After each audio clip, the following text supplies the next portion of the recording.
अभी जो नई शिक्षा नीति बनी है उस पर भी लोगों की राय बटी हुई है। कुछ लोग कह रहे हैं कि नई शिक्षा नीति भ्रमित करने वाली है, इसमें स्पष्टता की कमी है। आपकी क्या राय है? मेरी समझ से नई शिक्षा नीति अभी शुरुआती चरण में है और उसको धीरे धीरे स्पष्ट होगी। कोई भी पॉलिसी जब बड़े स्तर पे बनाई जाती है तो उसके लागू होने में और उसमें स्पष्टता आने में कुछ समय लगते हैं। और जहाँ तक मुझे लगता है कि इस नई शिक्षा नीति में ऐसे बहुत सारे नए सुधार किए गए हैं जो कि विद्यार्थियों के लिए और राष्ट्र निर्माण के लिए अच्छा होगा। जैसे कि एक तय किया गया है कि सैनिक स्कूलों की संख्या में वृद्धि की जाएगी। क्या आपको लगता है कि उस तरह के उच्च गुणवत्ता वाले शिक्षक सुनिश्चित हो सकेंगे और शिक्षा की गुणवत्ता मेंटेन रहेगी, बनी रहेगी? सर, हमारे देश में प्रतिभाओं की कमी नहीं है और अच्छे शिक्षक भी हमारे यहाँ उपलब्ध हैं। और जैसे हम देखते हैं कि सैनिक स्कूल की तरह जवाहर नवोदय विद्यालय हैं या केंद्रीय विद्यालय हैं, उनमें पर्याप्त मात्रा में शिक्षक हैं। तो अगर नए सैनिक स्कूल बनाए जाते हैं तो मेरी समझ से उसमें आप कह रहे हैं हमारे देश में प्रतिभाओं की कमी नहीं है, उद्योगपति कह रहे हैं कि हमें कुशल कामगार नहीं मिल पा रहे हैं, एम्प्लॉयबल वर्कर्स नहीं मिल पा रहे हैं। ऐसे लोग आ रहे हैं जो ग्रेजुएट तो हैं लेकिन काम देने लायक नहीं है, उनके पास कौशल नहीं है। जी सर, हमारी जो पुरानी शिक्षा नीति थी वो कुछ इस आधार पे थी कि वो इंडस्ट्री के लिए जो जरूरी स्किल थी वो नहीं प्रोवाइड करा रही थी। वो सामान्य शिक्षण व्यवस्था पर आधारित थी, जो कि सिर्फ कहा जाता है कि वो क्लर्क पैदा करती थी। तो उस व्यवस्था में अब सुधार हो रहा है और वर्तमान में जो हमारी जनसंख्या है उसको अच्छे से रोजगार दिया जा सके और राष्ट्र निर्माण में उसकी भागीदारी हो सके, इसलिए सिर्फ क्लर्क पैदा कर रही थी, इस वाक्य में एक हीन बोधक दृष्टिकोण भी छिपा है कि क्लर्क का काम एक निचले दर्जे का काम है।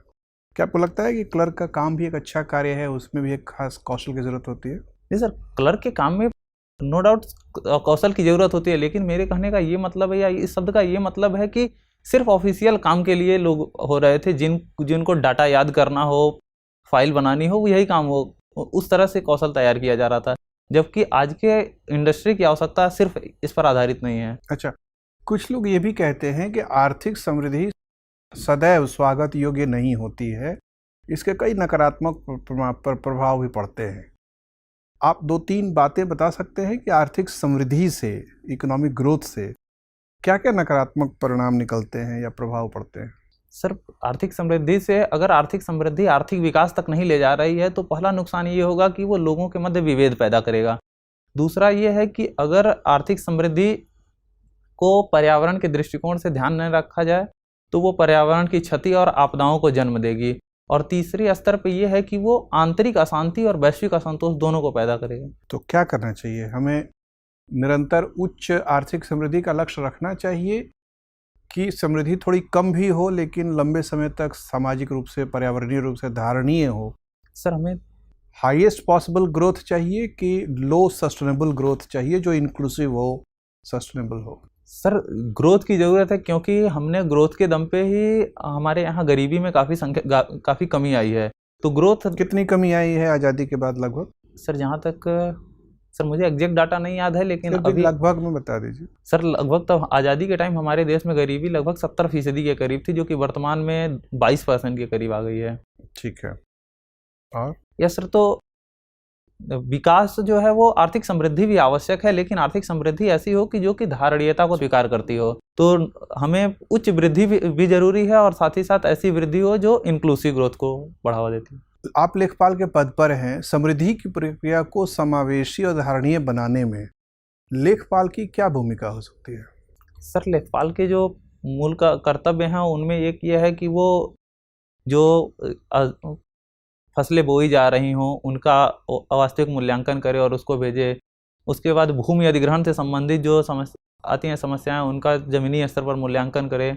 लोगों को क्या दिक्कतें आ रही हैं भूमि अधिग्रहण से संबंधित, तो उन समस्याओं में जो है लेखपाल की भूमिका मुझे नज़र आती है। सरकार इधर आवासीय भूखंड के अधिकार सुनिश्चित करने का प्रयास कर रही है कि गरीबों को भी, जिनके पास घर बनाने तक की जगह नहीं है, उन्हें आवासीय भूखंड सुलभ कराया जाए। किस कार्यक्रम के तहत ये किया जा रहा है? सॉरी सर, जानकारी नहीं। कार्यक्रम आपके स्तर पर लागू हो रहा है यूपी में? सर, जहाँ तक मैं समझ पा रहा हूँ कि आप स्वामित्व योजना की बात कर रहे हैं। सर, स्वामित्व योजना में जो आबादी की ज़मीनें हैं जिनका कोई लैंड रिकॉर्ड नहीं है, तो वहाँ जिन लोगों के घर बने हुए हैं, जो लोग वहाँ रहते हैं, उनको उनका मालिकाना हक दिया जाए और उनको उनके प्रॉपर्टी के कार्ड दिए जाएं, इसको घरौनी कहा जाता है। ठीक है केदार। केदारनाथ, आप यूपी से आते हैं।